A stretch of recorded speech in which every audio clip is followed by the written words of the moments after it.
Hi, my name is Shannon Jimenez, and this is going to be my report speech for Gulf Coast Community College public speaking class.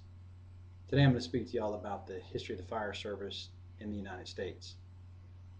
I got a lot of my information from an article that was on the Signal 15 group, and it made reference to three gentlemen where they obtained a lot of their information from. One was Donald Cannon, which basically Donald Cannon was a professor at the St. Peter's College in Jersey City. He also taught at the John Jay Fire Academy in New York and was a volunteer in New York City for a while and played a key role in developing different things for the museum within FDNY. Paul Ditzel was another reference that they made, and this basically was an author that I didn't find a whole lot of information on, but I do know that he wrote two books: Los Angeles Fire Department History, 1886 through 1986, and Fire Engines, Firefighters, the Men, the Equipment, and the Machines of the Colonial Days to Present.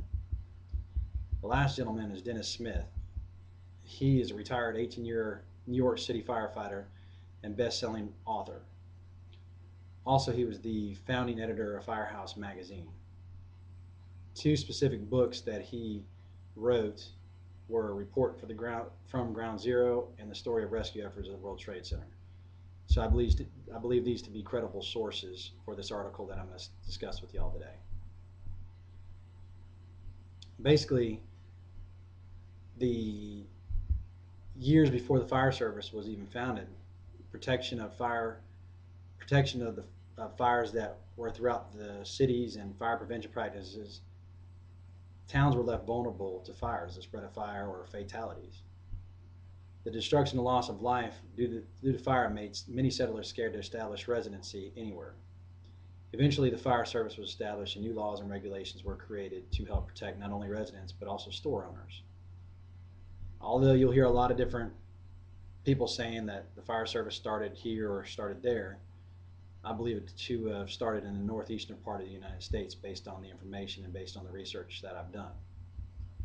The subculture of the fire service is very unique in that once you become part of it, you instantly become part of a bigger family, where brotherhood and integrity stand strong and represent the beliefs of each and every member serving the day. In January of 1608, a fire spread through the town of Jamestown, destroying much of the colonists' homes and businesses. After the fire, the governor at the time, Mr. James Smith, made a comment stating that he would feel safer to dwell within the country of wild Indians than to stay in the company of people destroying their homes by setting them afire or discharging their guns. In 1648, the colony of New Amsterdam, later called New York, established some of the first steps to organizing the fire service. The first official ranking in the fire service back in those times started with fire wardens. The fire wardens were given the authority to inspect chimneys and impose fines to anyone violating the rules of the public safety. Later, the colony organized a volunteer force consisting of men that would patrol the streets with wooden rattles. If they spotted a fire, they'd spin their rattles and direct the fire brigades to put out the fire. Boston also was significant in establishing the fire service when it suffered a series of arson fires throughout the city in large conflagration in 1676. The city decided that it needed more effective technology at firefighting. The purpose of the state-of-the-art fire engine helped them establishing America's first engine company. The company consisted of 12 men and a captain.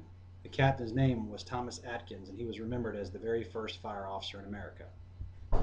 America's first fire regulations and other fire protection laws were established in Plymouth, Massachusetts in 1627. And in 1631, Boston also enacted similar requirements and regulations. An ordinance was enacted requiring certain regulations to be met for chimneys. Fire wardens were required to inspect chimneys and pose fines to those in violation. So they took this stuff pretty serious, and I believe chimneys were the biggest spread of fire or cause of fire back in those times. Also enacted was the first arson statute in America, where the punishment was death. So if you were suspected of arson or they caught you doing it, you were put to death. They didn't play around back then about that. Another law enacted was that no ship could have a fire while anchored at the city wharf.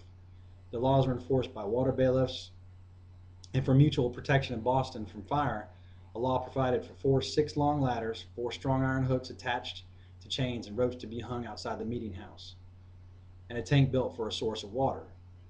Streets were patrolled by volunteers, and where there was a fire, they would direct those in the community and the disciplines required for the protection of property and property suppression techniques.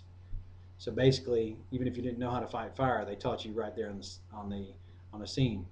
Definitely some OJT, on the job training. Benjamin Franklin was also a firefighter who founded the Union Fire Company in Philadelphia in 1736, setting the standards for the volunteer fire companies throughout the country. Other famous members to serve were George Washington, Thomas Jefferson, Samuel Adams, and John Hancock, just to name a few. The fire department has played a key role in the protection of life and property throughout the years. Many women and men have given their lives to protect the welfare of others. New codes and standards established today help the fire service to continue to serve their communities and at the same time protects those serving as well. Thank you very much, and I hope you enjoyed it.